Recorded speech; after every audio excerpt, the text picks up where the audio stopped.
Sa Taguig naman, 2 lalaki po ang patay sa pamamaril ng mga salaring nakamaskara raw. Balitang hatid ni Mav Gonzalez.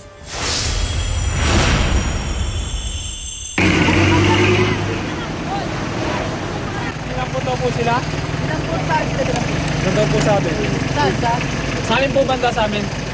Hanggang panaghoy na lang ang nagawa ng lalaking ito matapos malamang pinatay ang kaibigan niyang si Jeric Bernas kasama ang isa pang lalaki sa isang bakanteng lote sa Sisig sa Taguig kagabi. Ayon sa isa pa nilang kaibigan, nakita raw nila si Jeric na sakay ng motorsiklo. 5 lalaking sakay ng 4 na motorsiklo ang dumampot sa biktima.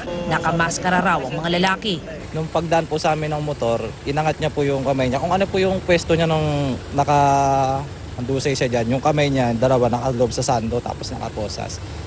Nung namin, tinawag ko yung mga ibang kumpare ko na sabi ko si paring Jeric kinuha, may binitbit. Itinawag naman sa 911 ang isang concerned citizen ng pangyayari dahil nakita raw mismo ng mga tauhan niya ang pamamaril. 8 putok ang narinig niya pero nakatago sila sa loob ng truck. So yun lang, pagkatapos noon nagmamakaawa, hindi naman sila pinagbigyan. Sa ulo ang tama ng mga biktima, 7 basyon ng kalibre 45 ang nakuha ng SOCO sa crime scene.